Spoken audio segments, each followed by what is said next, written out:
बहुत गहरी बातें हम सब अभी सुन रहे थे, सुनते सुनते मुस्कुरा भी रहे थे, तालियां भी बजा रहे थे। लेकिन हर ऐसी गहरी बात सुनते हुए ये अपने आप से पूछना चाहिए कि मैंने इसको अपने जीवन में धारण करने के लिए क्या सोचा। नहीं तो हम ऐसे मिलते हैं, प्यारी प्यारी बातें करते हैं, फिर घर चले जाते हैं और फिर वैसी ही जीवन जीते हैं। एंड फिर मिलते हैं, फिर बातें करते हैं और फिर घर जाते हैं और फिर वैसे ही जीवन जीते हैं। तो जब हम बात करते हैं रेजिलिएंट इंडिया, एक घर है, अपने अपने घर को देखिए। The home way we live, if we have to check the energy of our house, हमारे घर की ऊर्जा किससे बनती है? हमारे घर की ऊर्जा बनती है हमारे मन से। So the energy of the house is the collective energy of everybody living in that house. What's the energy of the country? देश की एनर्जी क्या है? It's the state of mind of every individual living in the country. पिछले 1.5 साल में हमारे देश की एनर्जी, वाइब्रेशन, दुनिया की वाइब्रेशन भी, लेकिन देश की वाइब्रेशन, क्या लगता है आपको, ऊपर उठी या नीचे गई? बिजनेस ऊपर नीचे हुआ, इज़ ओके। शरीर की हेल्थ भी ऊपर नीचे हुई, इज़ ओके, ठीक हो जाती है। मन की स्थिति इस 1.5 साल में ऊपर गई या नीचे आई?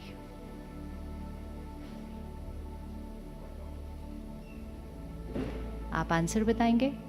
Did our vibration state of mind go up in this last 1.5 year or has it come down? How many feel it came a little down? अब अपने आप से रीज़न भी पूछ लेते हैं। Because collectively as a country and as the world we said COVID है तो फियर एंड एंग्जाइटी तो नॉर्मल है। एंड हमने कलेक्टिवली बोलना शुरू कर दिया, फियर एंड एंग्जाइटी नॉर्मल है, फियर एंड एंग्जाइटी नॉर्मल है। पहले दिन से हम सुन रहे थे take care don't panic, take care करना सीख लिया, डोंट पैनिक छोड़ दिया। हमने कहा ऐसे कैसे डोंट पैनिक, डर तो लगना ही है, कोविड है। Now this is where we need to become resilient. Resilient means आई हुई सिचुएशन को फेस करने की ताकत। स्ट्रेस का एक बहुत सिंपल फॉर्मूला है, stress is equal to pressure divided by resilience. ये फिजिक्स में फॉर्मूला है, जीवन का भी वही फॉर्मूला है। Stress is equal to pressure divided by resilience. Pressure, जैसे भाई साहब ने बताया, एक सर्कल जो हमारे कंट्रोल में है, सर्कल से बाहर जो हमारे कंट्रोल में नहीं है।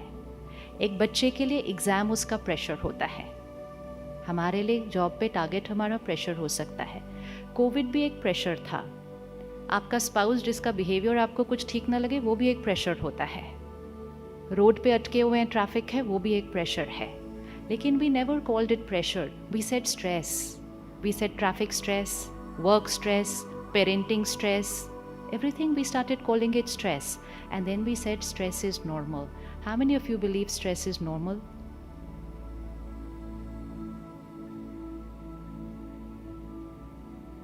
Is stress normal? अच्छा, is anger normal? आंसर तो दे दो, हाँ बोल दो या ना बोल दो, डजेंट मैटर, दोनों आंसर ठीक है, बट आंसर तो दे दो। Is anger normal? Yes. Is stress normal? Is worry normal? Is fear normal? Yeah? Is jealousy normal? Is competition normal? Is comparison normal? अच्छा, criticism normal? अच्छा, now is happiness normal? Is love normal? मतलब happiness भी normal है और stress भी normal है, पर ये तो दोनों opposite है। तो दोनों में से normal कौन सा है? इट्स लाइक हेल्थ भी नॉर्मल है, डिजीज भी नॉर्मल है, दोनों कैसे नॉर्मल हो सकते हैं? नॉर्मल किसको कहना चाहिए? नॉर्मल वो जब हम उसको क्रिएट करें, हमें नॉर्मल फील हो, हमें कंफर्टेबल फील हो। स्ट्रेस क्रिएट करते हुए कभी कंफर्टेबल फील होता है? एक बच्चे को भी एग्ज़ाम के दिन पेट में कुछ कुछ होने लगता है, किसी को नौशिया हो जाता है, किसी को बुखार आ जाता है, एग्ज़ाम खत्म हो जाता है, वो बिल्कुल ठीक हो जाता है। तो मम्मी पापा बोलते हैं झूठ बोल रहा था, तबीयत कैसे ठीक हो गई एग्ज़ाम खत्म होते? झूठ नहीं बोल रहा था। The mind was creating stress, the body was responding to that stress. When the body is not responding in a normal way, how can we call that emotion as normal?